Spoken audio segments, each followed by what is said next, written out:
और एक ही चीज़ मैं कहूँगा, जब बहुत बड़ी चीज़ होती है तो थोड़ा सा हमें एडजस्ट करने की ज़रूरत है, क्योंकि स्लैब को यहाँ पे डालना है। भागलपुर और सीमांचल के लाखों लोगों के लिए बड़ी राहत की खबर है। करीब 1 महीने तक बंद रहने के बाद अब विक्रमशिला सेतु पर आवागमन बहाल होने जा रहा है। रविवार से सेतु के क्षतिग्रस्त हिस्से पर बनाए गए बेली ब्रिज से हल्के वाहनों का परिचालन शुरू कर दिया जाएगा। इसके साथ ही भागलपुर, नवगछिया, कटिहार, पूर्णिया और सीमांचल के अन्य जिलों के साथ साथ झारखंड के गोड्डा, दुमका, देवघर, साहिबगंज और पाकुड़ जिलों का संपर्क भी एक बार फिर सामान्य हो जाएगा। गौरतलब है कि 3 मई की रात विक्रमशिला सेतु का एक हिस्सा क्षतिग्रस्त हो गया था, जिसके बाद पुल पर वाहनों के आवागमन पर रोक लगा दी गई थी। इसके कारण बिहार और झारखंड के लाखों लोगों को भारी परेशानियों का सामना करना पड़ रहा था। अब सीमा सड़क संगठन यानी BRO द्वारा तैयार किए गए बेली ब्रिज का तकनीकी ट्रायल सफलतापूर्वक कर लिया गया है। जिला प्रशासन की निगरानी में अंतिम परीक्षण भी किया जा रहा है। प्रशासन का दावा है कि पुल पूरी तरह सुरक्षित है। रविवार को आम लोगों के लिए खोल दिया जाएगा। प्रशासन के अनुसार शुरुआती चरण में केवल हल्के और मध्यम श्रेणी के वाहनों को ही अनुमति दी जाएगी। अधिकतम 10 टन क्षमता तक के वाहन इस पुल से गुजर सकेंगे। Car, Bolero, Scorpio, bike, auto, ambulance, magic और छोटे मालवाहक वाहन सेतु का उपयोग कर सकेंगे। अब सेतु पर परिचालन शुरू होने के साथ ही एक बार फिर सड़कें गुलजार होंगी, व्यापारिक गतिविधियां रफ्तार पकड़ेंगी और लाखों लोगों का सफर आसान होगा। आपको मैं अवगत कराना चाह रहा हूँ कि पूरे पुल पे तो काफ़ी संख्या में वाहन रहेंगे। जहाँ बेली ब्रिज है उस पर हम एक बार में एक वाहन को पार कराएंगे। जब एक वाहन स्पेशली जहाँ स्लैब अभी प्रेजेंट में नहीं है और बेली ब्रिज है, तो उसके पार करने के लिए जब एक गाड़ी अंतिम छोर पे चली जाएगी तो हमारे जो यहाँ कंट्रोलिंग हमारे पदाधिकारी या कर्मी रहेंगे, वो फिर उसको ओपन करेंगे गेटवे को, ताकि दूसरी गाड़ी जा सके, फिर तीसरी गाड़ी जा सके। तो वो लगातार इसको क्लोजली मॉनिटर करेंगे, इसी को लेकर के। सर, एक और सवाल ये है कि ये बेली ब्रिज जो अभी फिलहाल चल रहा है, अस्थाई ब्रिज बनने की भी बात सम्राट चौधरी ने कही थी कि नवंबर माह में हम उद्घाटन करेंगे। और अखबार में ये खबरें आई थी कि 15 सितंबर से 30 नवंबर के बीच में यहाँ पर आवाजाही फिर से एक बार बाधित रहेगी, क्योंकि नए पुल का निर्माण होना है, नए पिलर स्लैब वगैरह बनने हैं। इस तरह की बात थी। देखिए, माननीय मुख्यमंत्री महोदय के द्वारा ये निर्देश दिया गया है विभाग को, और पथ निर्माण विभाग इस पर काम कर रहा है। और एक ही चीज़ मैं कहूँगा, जब बहुत बड़ी चीज़ होती है तो थोड़ा सा हमें एडजस्ट करने की ज़रूरत है, क्योंकि स्लैब को यहाँ पे डालना है तो उस समय ऑपरेशन हमें बंद करने की ज़रूरत पड़ेगी। उसकी वैकल्पिक व्यवस्था हम लोगों ने कर ली है। नाव वगैरह चलते रहेंगे निरंतर? अभी नहीं, अभी आवश्यकता नहीं है। आम लोग जाएंगे तो हमें कोई दिक्कत नहीं, हम चला देंगे। लेकिन जब पुल शुरू हो गया तो हमें लगता है नाव से जाने की सामान्यतः जरूरत नहीं।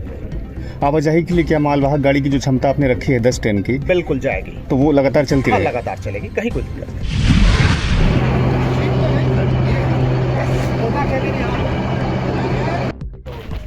तो जनरेटर यहाँ के लिए एक छोटा सा जनरेटर आप शॉर्ट टाइम के लिए एकदम रखिए, आप फिक्स कर दीजिए।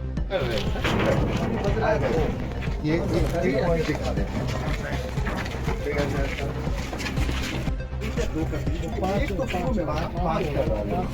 इसलिए तो वहाँ नहीं डाले।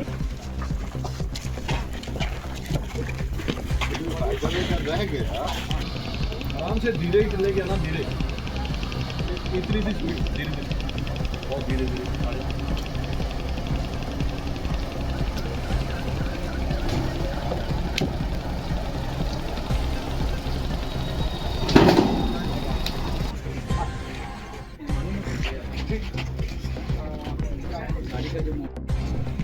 वो बेंड हो जाए, क्रिएट हो जाए, ताकि गैप आप क्योंकि देखिए मैंने किया है दो चीज़, ये इसका हाँ और इसके अंदर से तो हम कुछ वो देखते हैं।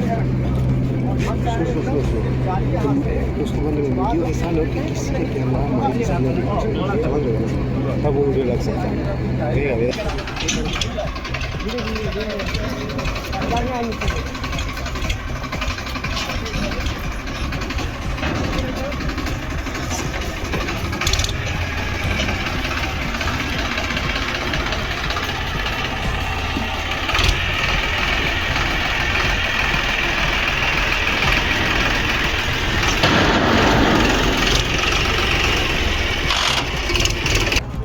अब जिसका इसका हो गया हट जाइए।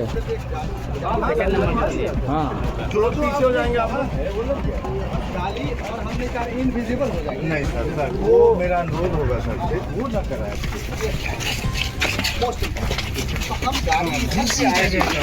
हम यहाँ पे ऑपरेट हमारा आदमी उधर वाले को फ्री देंगे फ्लो, हम स्टैंडर्ड नहीं करना, फ्री फ्लो देंगे।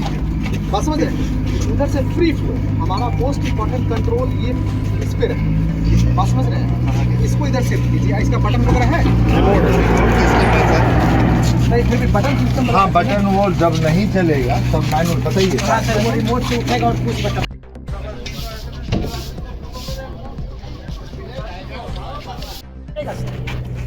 बात समझ रहे हैं? क्योंकि यदि बिजली